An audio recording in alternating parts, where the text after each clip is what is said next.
जवाबी फायरिंग में police team के द्वारा भी आत्मरक्षा फायरिंग की जाती है, जिसमें असद को गोली लगती है। असद को इलाज के लिए तत्काल नजदीकी हॉस्पिटल में भर्ती कराया जाता है।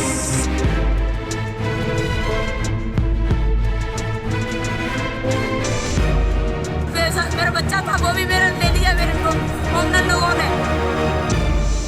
ఘజియాబాద్లో కలకలం సృష్టించిన సూర్య చౌహాన్ హత్య కేసులో ప్రధాన నిందితుడైన అసద్ శనివారం అర్ధరాత్రి జరిగిన పోలీస్ ఎన్కౌంటర్లో మరణించాడు.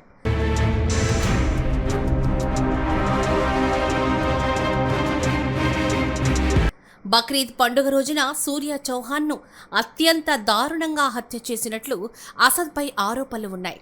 ఈ హత్య స్థానికంగా తీవ్ర ఆగ్రహావేశాలకు దారితీసింది. నిందితుడు నగరం విడిచి పారిపోయేందుకు ప్లాన్ చేస్తున్నాడు అనే పక్కా సమాచారంతో పోలీసులు రంగంలోకి దిగారు.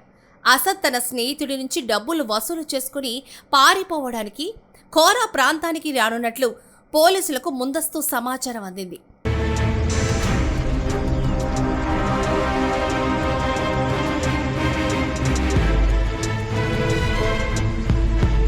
ఈ సమాచారంతో అప్రమత్తమైన ఘజియాబాద్ పోలీసుల టీం అసద్ వచ్చే మార్గంలో నిఘా పెట్టి నిందితుడిని పట్టుకోవడానికి వల్లపన్నారు.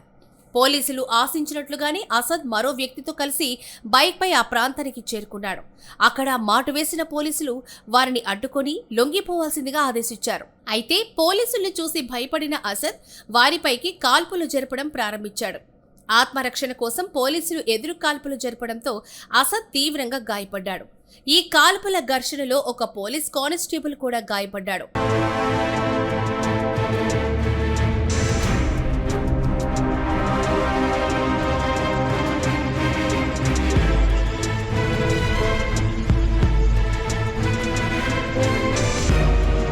రక్తపు మడుగుల పడి ఉన్న అసద్ను అలాగే గాయపడిన కానిస్టేబుల్ను పోలీసులు వెంటనే చికిత్స నిమిత్తం ఆసుపత్రికి తరలించారు.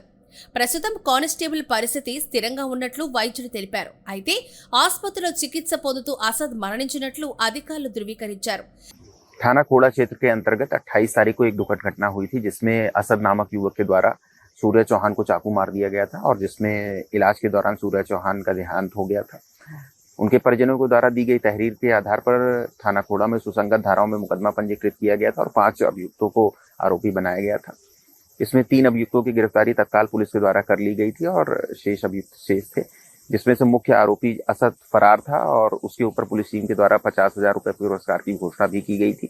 आज पुलिस टीम को यह सूचना प्राप्त हुई थी कि असद अपने कुछ साथियों से मिलने थाना खोड़ा क्षेत्र में आने वाला है और उनसे पैसे लेकर के वो भागने की फिराक में था। पुलिस टीम के द्वारा तत्काल कार्रवाई करते हुए इस पूरे क्षेत्र में कॉम्बिंग की जा रही थी। एसीपी इंदिरापुरम और थाना खोड़ा और थाना इंदिरापुरम की पूरी टीम इस क्षेत्र में मुस्तैद थी। बैरियर लगा के चेकिंग की जा रही थी। इसी दौरान असद अपने एक साथी के साथ बाइक से आता हुआ दिखाई देता है। पुलिस टीम के द्वारा उसे रोकने का प्रयास किया जाता है, चेतावनी दी जाती है, लेकिन वो पुलिस टीम पर फायरिंग करता है और जवाबी फायरिंग में पुलिस टीम के द्वारा भी आत्मरक्षा फायरिंग की जाती है, जिसमें असद को गोली लगती है। असद को इलाज के लिए तत्काल नजदीकी हॉस्पिटल में भर्ती कराया जाता है। इसमें एक्सचेंज ऑफ फायर में हमारा एक कांस्टेबल भी घायल होता है, जिसको अस्पताल में भर्ती कराया गया है। मौके का फायदा उठा करके जो असद का दूसरा साथी है वो भागने में कामयाब होता है। असद ने जिस पिस्टल से फायरिंग की थी उसको पुलिस द्वारा बरामद किया गया है और एक बाइक भी बरामद की गई है। संपूर्ण घटनाक्रम की विधिवत जांच करके अग्रिम विधिक कार्रवाई की जाए। ఘటనా స్థలం నుంచి నిందితుడు ఉపయోగించిన బైక్తో పాటు పోలీసులపై కాల్పులు జరిపిన కంట్రీ మేడ్ పిస్టల్ను పోలీసులు స్వాధీనం చేసుకున్నారు. కాగా కాల్పుల సమయంలో అసద్తో పాటు ఉన్న మరో వ్యక్తి మాత్రం తప్పించుకొని పారిపోయాడు. పరారైన ఆ రెండో వ్యక్తిని పట్టుకోవడానికి పోలీసులు గాలింపు చర్యలను ముమ్మరం చేశారు. ఈ ఎన్కౌంటర్తో సూర్య చౌహాన్ హత్య కేసు తీవ్ర సంచలనం మలుపు తిరిగింది. దీంతో ఘజియాబాద్లో తీవ్ర ఉద్రిక్తత పరిస్థితులు నెలకొన్నాయి.